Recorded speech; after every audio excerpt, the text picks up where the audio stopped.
Você já parou para pensar por que o futebol é tão popular? No mundo inteiro a gente encontra fãs desse esporte que é sim o mais popular do planeta. Pois é, e até mesmo quem não gosta tanto assim de futebol acaba se deixando levar pela energia de grandes competições como a que a gente acabou de assistir com a Copa do Catar. O Hexa ainda não veio dessa vez, mas a gente continua sendo o país com mais títulos. E o que faz do Brasil o país do futebol? Somos campeões do esporte mais influente do mundo. E o que tudo isso significa? Eu sou Samu Strazia. Eu sou a Miviki. E hoje a gente vai descobrir por que o futebol é tão popular e por que o Brasil continua sendo, sim, o país do futebol. Pode ser? Pode ser, Samu.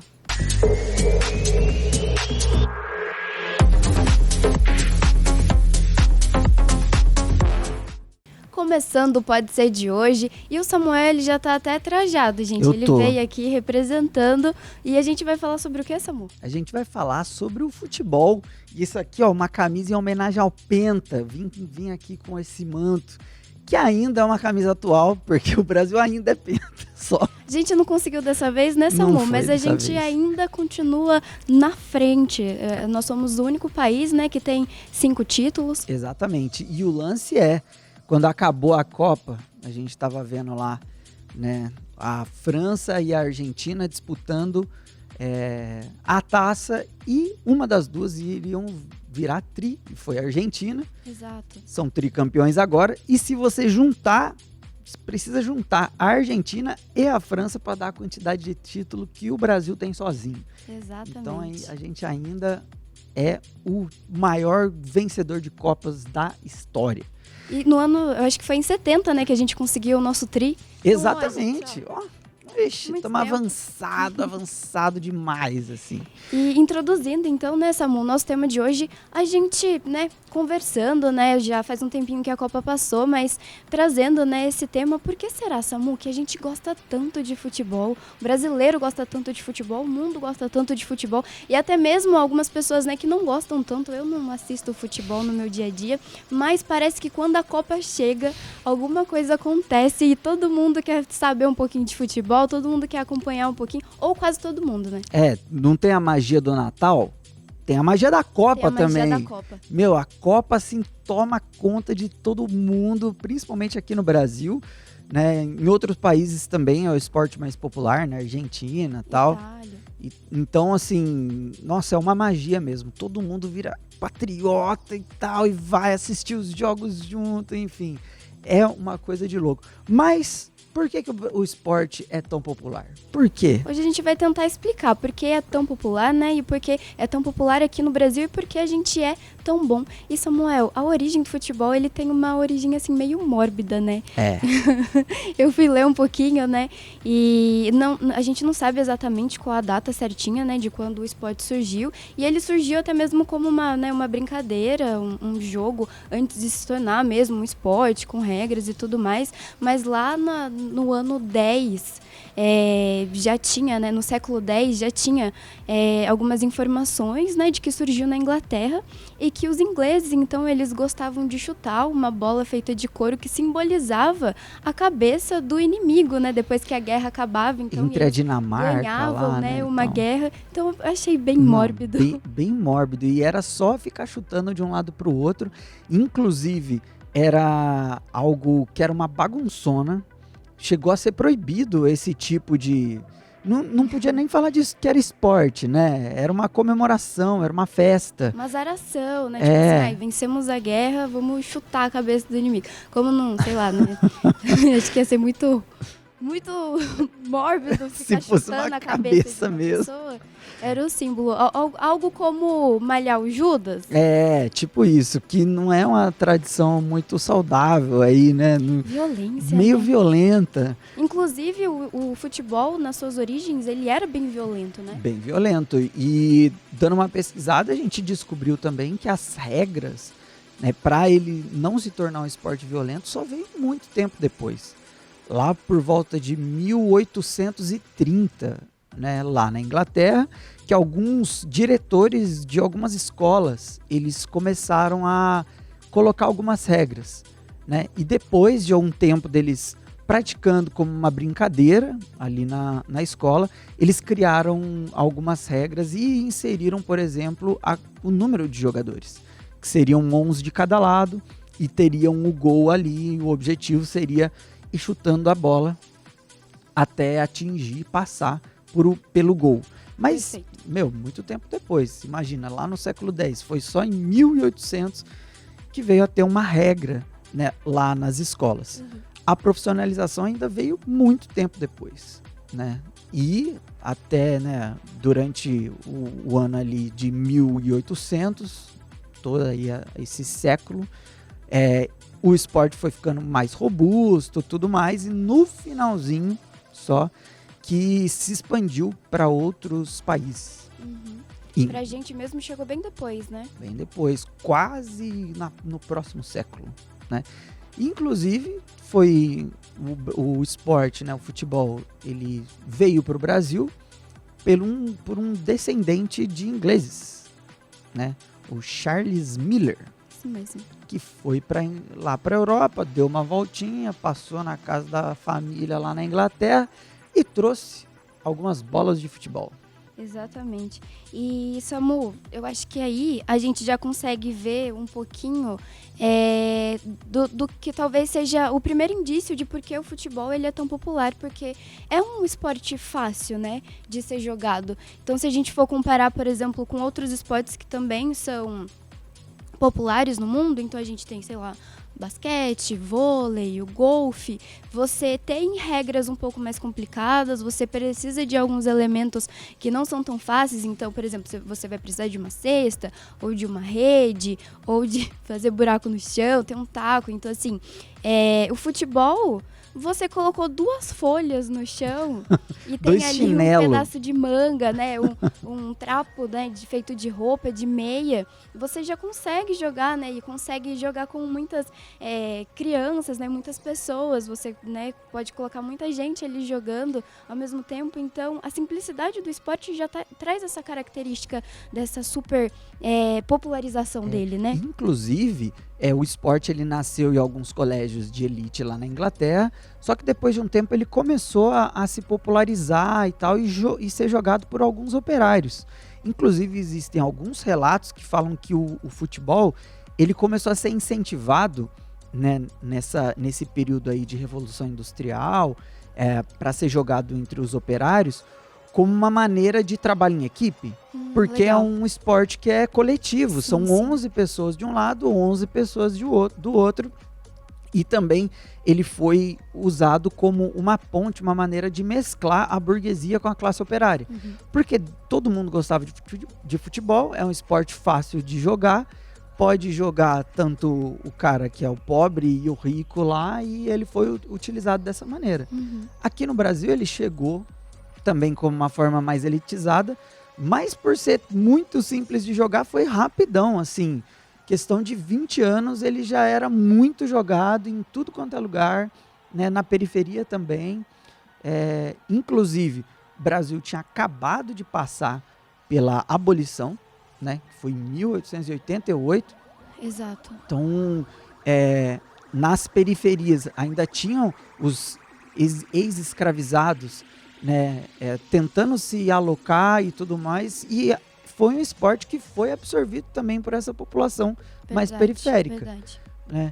E é interessante a gente falar sobre os esportes que não são tão fáceis assim, porque quando o futebol chegou no Brasil, o esporte mais popular, você sabe qual que era? Nossa, eu não faço a mínima ideia, deixa eu tentar chutar alguma coisa. Nossa, não vou tentar chutar não, vou passar vergonha. Não sei, Samu. O esporte mais popular no Brasil, quando o futebol chegou, era o remo. Ah, eu ia passar longe. Tanto que vários clubes de futebol, eles são antigos clubes de regatas.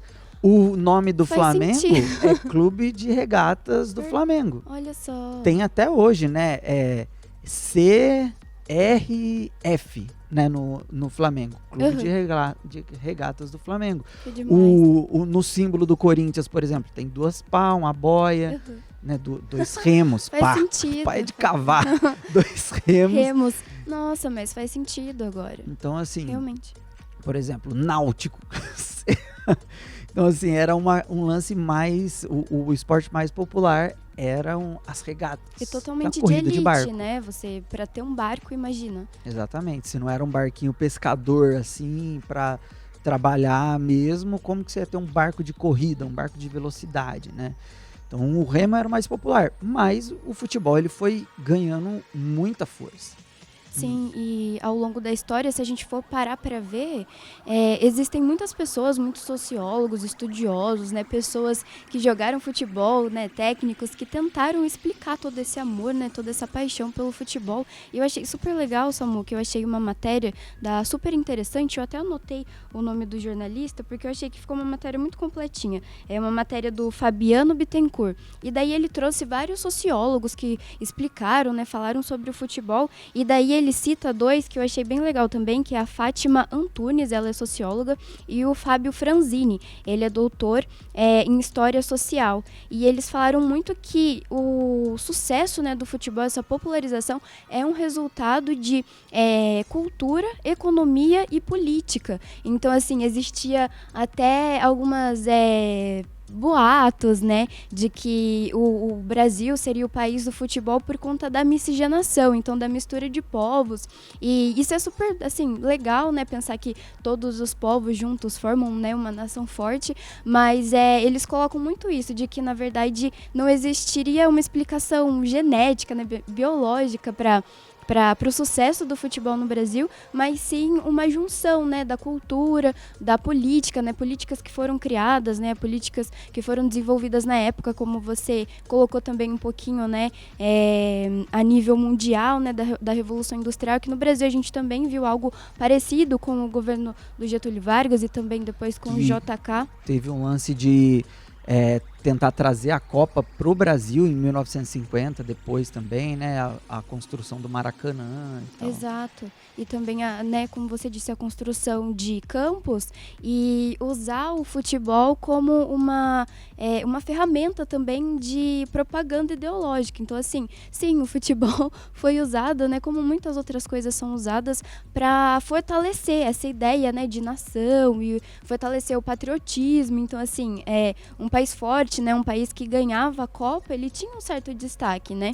Então, toda essa força do futebol e da espetacularização, né, se a gente for pensar na mídia, gente, ter a Copa transmitida na TV ou mesmo no rádio era algo muito assim forte, porque se a gente for pensar naquela época, as pessoas tinham um rádio e só, e daí depois de um tempo, né, começaram a ter a TV também, ficou mais popular na década, né, de 60, 70, né, começou a chegar mais nas casas das pessoas, mas ainda assim, às vezes uma pessoa só tinha a TV, tipo, na rua inteira, no bairro, todo mundo ia pra poder assistir, então realmente, não era igual hoje, porque, não tô a fim de assistir a Copa, eu vou ver um filme no Netflix, vou ficar aqui no meu celular, vou fazer qualquer outra coisa. Não, tava todo mundo assistindo e falando da mesma coisa.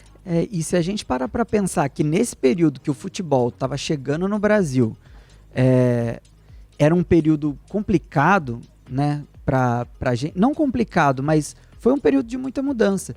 Teve ali no final do século XIX, né, a abolição da escravatura, aí teve proclamação da República, aí teve República Nova, aí teve o governo, a era Vargas, então assim, foi muita coisa politicamente acontecendo no Brasil, mas uma coisa começou a tomar muita força e unir o brasileiro, que era o futebol.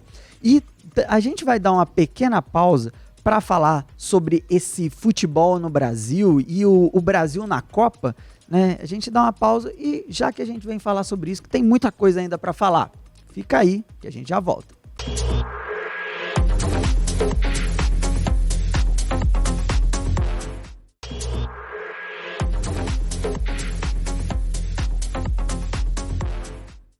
Estamos de volta, como pode ser. E, Samuel, a gente está falando um pouquinho sobre como, né, o Brasil é um país que é o país do futebol, né? E por que a gente é tão bom no futebol? Por que nós somos vistos assim? Talvez a Argentina, a Itália não admitem, não gostem de admitir isso. E talvez eles não falem Nem isso. os ingleses também. Ingleses, mas É engraçado que vira e mexe a galera faz, né? Eu já vi várias reportagens, assim, de, sei lá, jornalistas em vários lugares do mundo, assim, perguntando, você conhece o Brasil? O que você conhece do Brasil? E a galera sempre fala, né? Futebol, Pelé, então, realmente o Brasil se destaca e aqui a gente está, então, tentando identificar por que o Brasil se destaca tanto. E a gente estava conversando, né, sobre como a cultura, a política e a economia foram responsáveis, né, por fortificar o futebol aqui no Brasil. E assim, eu acho legal a gente colocar o futebol, ele também como uma ferramenta, um marco histórico não da miscigenação do país, porque a gente já era miscigenado, o futebol ele só representou isso, porque em alguns momentos, né, no início do futebol aqui no Brasil, chegou a ser recomendado pelo presidente da República da época que não se admitissem pessoas de cor no futebol, nos campeonatos oficiais, né? Inclusive tem a história de alguns jogadores que eles passavam pó branco na cara e tal, alisava o cabelo, sabe? Pra se passar por branco para conseguir jogar. Alguns clubes eles foram pioneiros em combater isso, né? Tem o Vasco, o Fluminense, eles lutaram muito contra esse lance do racismo, né? No futebol, e com o tempo isso foi se popularizando, isso foi se normalizando até que não teve mais essa recomendação, né? E aí o futebol brasileiro, se você olhar para uma seleção brasileira, você enxerga o Brasil. Porque Sim. Tem gente de tudo quanto é ascendência. Exatamente. Né? Então, assim, o futebol do Brasil, a seleção brasileira mostra muito o que é o país. Né? Que é uma mistura, né? É algo muito democrático. Muito democrático, exatamente. E eu acho que esse é um dos lances que o futebol ele é tão popular, que ele é muito democrático. Se a gente for parar para prestar atenção, vou revelar aqui agora pra galera. Eu sou corintiano, beleza, pessoal? Não me matem, aí o pessoal não para de escutar, ou pode ser só por causa disso. Mas eu tenho muito carinho pelo Ronaldo, porque depois que ele já estava quase se aposentando, ele veio jogar no Corinthians. Uhum. E ele estava um pouquinho acima do peso, ele já não tinha tanto pique quanto ele tinha com, né, o Ronaldo, que é um dos maiores jogadores da história do futebol, né? Ele estava ali um pouquinho mais lento, mas ele era muito craque, muito craque. Mesmo um pouquinho mais gordinho ali, ele fazia gol pra caramba. A gente tem o Romário também, campeão em 94, conhecido como baixinho, fazedor de gol pra caramba. Então, assim, ao contrário do basquete, né, que, você precisa... Você depende muito da altura no basquete. Verdade. É muito difícil. Tem alguns jogadores que são mais baixinhos, mas baixinho é 1,80, 1,85 pro basquete, né? Que jogam e tal, mas você depende muito da altura. Jogador de vôlei também depende muito da altura. Salvo exceções, só o líbero de um time é um pouquinho mais baixo, né? E já é muito mais alto que nós dois. Samuel, não precisava dessa, eles não sabem qual é a nossa altura, a gente é pequena, é isso. Eu tenho 1,70 m. Mas, Samu, isso que você tocou é bem importante. Assim, lógico que hoje a gente tem todo um mercado, né, uma indústria do futebol em que as pessoas realmente tentam produzir, né, craques e tentam colocar, né, os melhores, construir os melhores times, né, a gente perde um pouco com todo esse dinheiro que envolve o futebol e o mercado do futebol.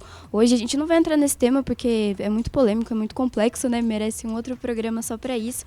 Mas a gente tem um histórico, né, de um esporte que, como você, né, explicou no primeiro bloco, não dependia de barco, não dependia de cavalo, sabe? Não era um esporte que só a elite podia jogar. Então, se você realmente fosse bom, você conseguia. Tanto que a gente viu isso aqui no Brasil e a gente ainda vê isso acontecer, né? E realmente se cria toda uma romantização também por conta disso, que é muito complicado também. Muitos meninos e meninas sonham, né, em ser grandes jogadores de futebol, muitos sonham, né, com a oportunidade e muitas vezes oportunidade mesmo de tirar a família da miséria, da vulnerabilidade. Então tem toda essa questão social também, mas a gente vê um esporte que traz uma força de assim, se o jogador, ele, ou a jogadora, né, a gente tá falando bastante do futebol masculino, né, por conta da Copa que acabou de acontecer, mas lembrando também das mulheres.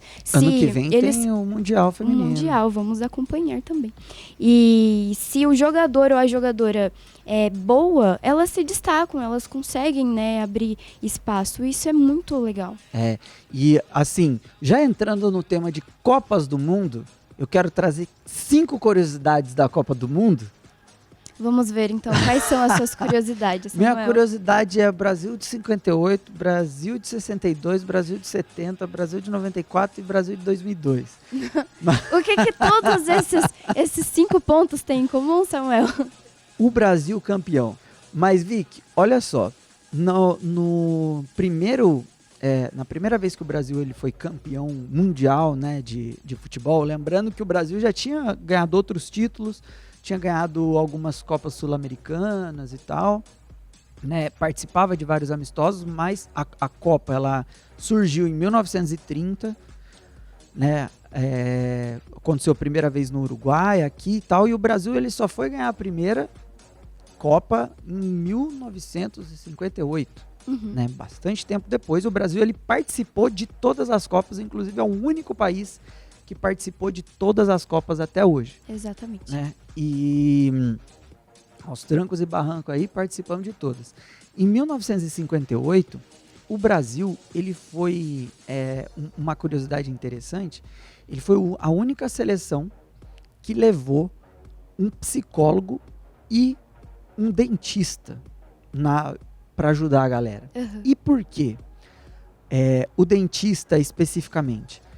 O time, a seleção brasileira, ela tinha muitos jogadores de origem humilde que não tiveram oportunidade de, na infância e tal, durante a vida, cuidar muito da saúde bucal, da higiene bucal. Uhum. Então, a dor de dente, né? Hoje a gente tem aí, vai num dentista, vai no SUS aí 24 horas, a gente faz a prevenção, jeito. né? A gente cuida, então evita A gente cuida. problemas. Se você tiver uma dor de dente, você pode ir num pronto-socorro. Uhum. Antigamente não era assim. Uhum. Dor de dente era um negócio insuportável, né? Tinha que arrancar o dente e tal, enfim, era um problemão. Sim. Então o jogador não poderia jogar se ele tivesse com dor de dente, Entendi. se desse alguma coisa. Então eles levaram um dentista, porque tinha muitos jogadores de origem humilde, né? E eles levaram era um psicólogo na época. A psicologia ela avançou muito à frente do tempo. Muito à frente. Inclusive, um psicólogo. Tinha que ser feito isso hoje em dia, porque os jogadores eles andam perdendo pro próprio psicológico. Mas eu acho que deve ter, não deve não?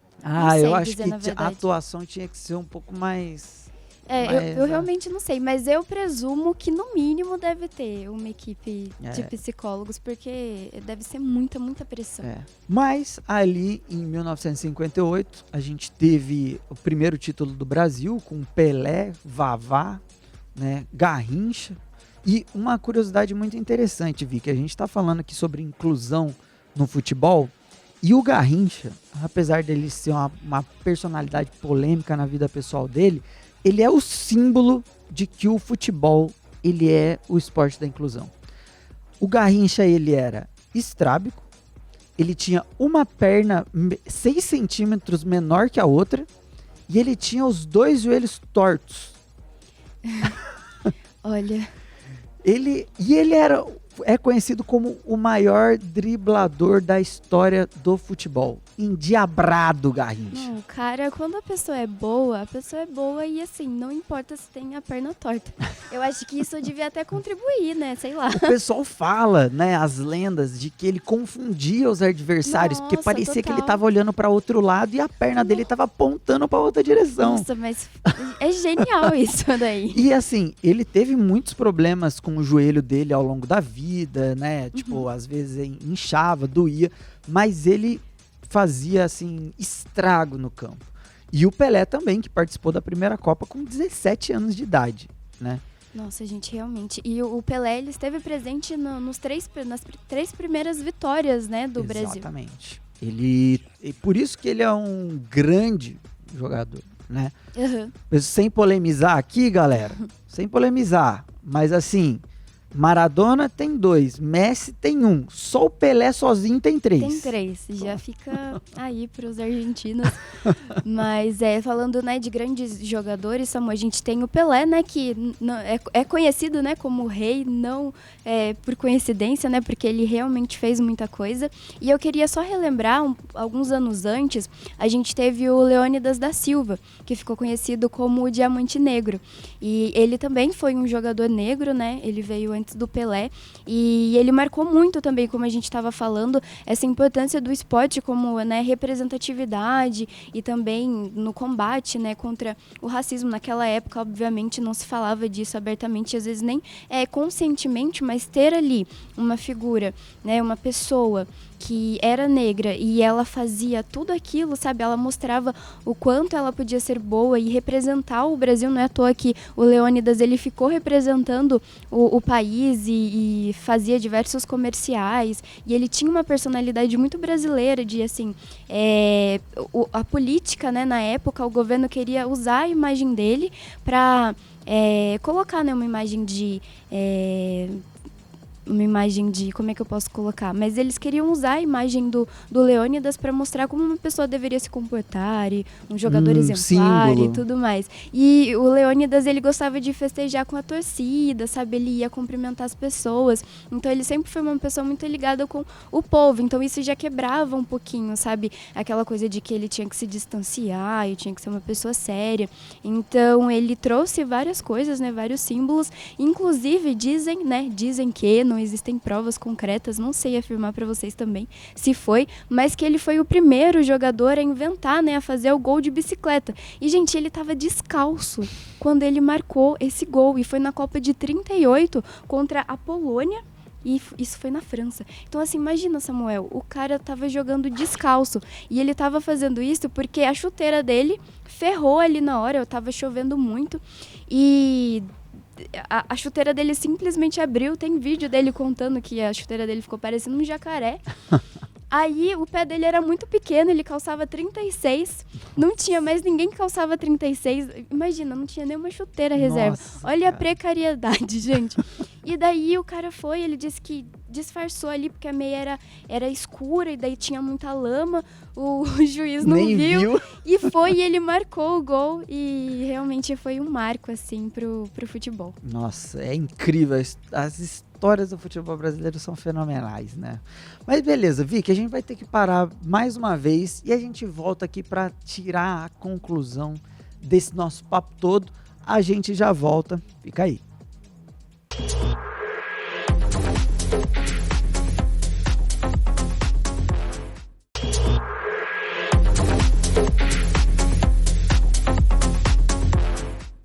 Isso aí, estamos de volta no Pode Ser, agora no nosso último bloco, para concluir, né, Vicky? Por que o futebol brasileiro e por que o futebol é tão popular assim?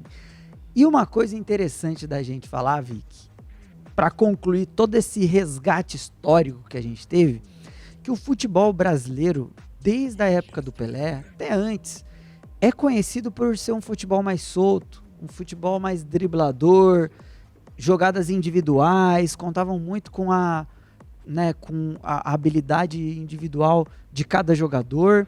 E não é que não são times, né? As seleções, eles não jogavam coletivamente. Elas jogavam coletivamente, mas individualmente os jogadores eram muito bons, né? Então tinham vários craques que na hora do vamos ver resolvia, né?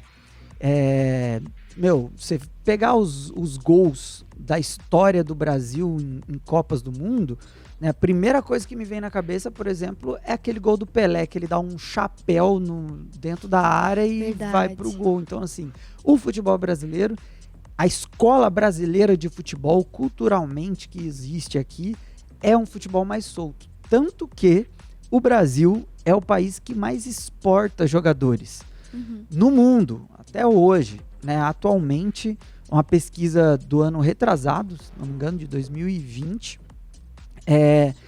marcou que 1.200 atletas brasileiros jogavam em outros países, né, que não sejam o Brasil, então ao redor do mundo. Então o Brasil, ele exporta muito jogador, tanto que craques de outros times tem muito craque brasileiro, né? Tem o Vini Júnior que tá no Real Madrid, tem o Neymar que tá no PSG agora, jogando com o Mbappé e com o Messi, né, finalistas aí da Copa. E também o Messi, um dos maiores jogadores da história, o Mbappé, um jovem talento que está arregaçando, né? Mas vários e vários outros, Ronaldo, Ronaldinho, enfim, vários jogadores na história do futebol mundial tinham, né, craques brasileiros. E eu acho que é isso, esse lance. O futebol aqui, ele é tão forte, ele é tão natural pra gente. A gente vê uma latinha no chão, a gente chuta. Verdade. Que a gente acaba treinando inconscientemente para ser um atleta de futebol. É verdade. E eu acho que essa palavra que você usou, Samu, natural, eu acho que é o que resume muito isso, né? O esporte, o futebol é muito natural para o brasileiro e aqui no Brasil, né, de uma forma geral. E você citou, né, o Brasil é o país que mais exporta jogadores e é legal ver que, né, o país tem esse destaque, né, esse reconhecimento internacional, mas também é um pouco triste, né, de certa forma, porque a gente tem um esporte, né, um cenário nacional que fica sendo negligenciado, né, deixado de lado. Não que a gente não tenha bons jogadores aqui no nosso país, né, a gente tem muitos jogadores bons, mas realmente fica isso, né, por exemplo, a gente chega numa Copa, numa seleção, e daí muitas vezes o nosso primeiro, né, para quem não acompanha o futebol, né, europeu, não acompanha diariamente, muitas vezes o nosso primeiro contato com o jogador vai ser na Copa. Então, assim, tem gente que às vezes a gente não sabe quem vai ver ali. Então, isso eu acho que contribui para despopularizar um pouco, talvez, o futebol. Não sei se despopularizar, mas dificulta, eu acho que o fortalecimento interno do futebol, né? A gente tem aí, por exemplo, o Palmeiras. Nos últimos anos, ele foi finalista de 2 mundiais de clubes, mas ele não ganhou.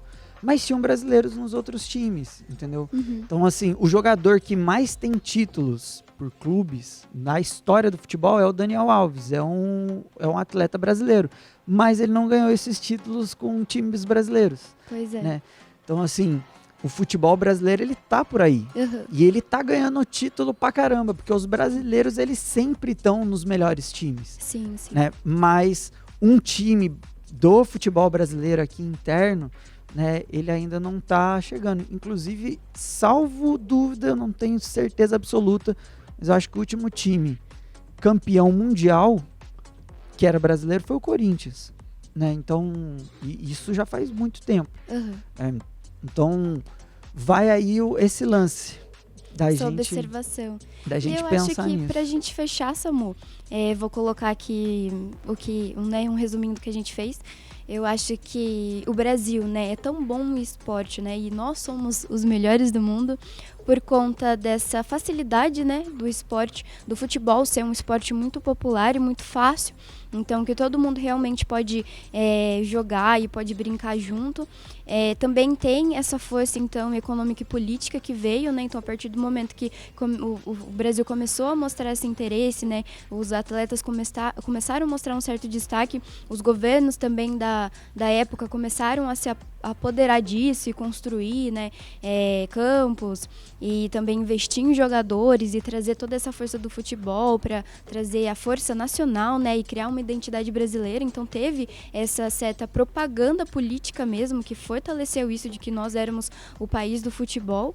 E também tem, eu acredito assim, que o Brasil e o jeito do brasileiro, né, de se unir, e isso que a gente trouxe um pouco de ser um esporte que une as pessoas, né, e foi por um certo tempo, né, um esporte muito popular, e sempre foi, né, na verdade, na verdade começou, né, com os ingleses que trouxeram, né, era um esporte de elite, mas que foi um esporte que ficou muito popular, né, entre a periferia e os trabalhadores, então um esporte que foi ali absorvido pelas camadas, né, mais populares. Então acho que todos esses pequenos fatores, né, pequenos grandes fatores contribuíram para o Brasil ser o país do futebol. É isso aí. E a Argentina ganhou o título. Parabéns, inclusive, para a galera aí. Para nossos irmãos. Se tem algum argentino, alguém que torce para Argentina aí, algum maluco, talvez. Eu torci para Argentina, inclusive, depois que a gente saiu. Então, né? Pelo menos é um país sul-americano. Não, é lógico. Né? Tá aqui do nosso lado. Europeu, nada. Nossos vizinhos. Mas parabéns aí, jogaram muita bola mesmo. Jogaram. Mas o Brasil continua aí sendo o maior campeão da história e a gente segue firme. Eu acredito muito que na próxima Copa a gente vai estar mais forte. Daqui 4 anos. Daqui 4 anos, tô esperando. Esse Hexa vai vir. Vamos ver ainda o Hexa, Vicky. Ah, a gente tem que ver. Vamos ver ainda o Hexa. E galera, é isso aí então. O Pode Ser de hoje a gente fez um pouquinho diferente, né? Geralmente a gente traz alguma coisa meio mirabolante aqui, comparando com filme, com série, mas não existe nada mais mirabolante no mundo do que a história do Brasil no futebol. Já é loucura demais. A gente falou mais do futebol aqui hoje mesmo e a gente segue aí no próximo episódio com mais coisas pra gente discutir. É isso aí, gente. Muito obrigada pela companhia de vocês. A gente espera que vocês tenham gostado. E se vocês quiserem, né, reassistir esse programa ou também ouvir, é só vocês procurarem, né, as nossas redes sociais. O Pode Ser, ele vai pro YouTube, ele também tá no nosso Instagram e ele também está no Spotify. Então você pode acessar, né, a gente por diversos canais diferentes, inclusive a TV Câmara, que é o 12.3, canal aberto. É isso aí, galera. E a gente espera vocês no próximo episódio para falar sobre outros assuntos legais também. Pode ser? Pode ser, Samu. Até mais, gente.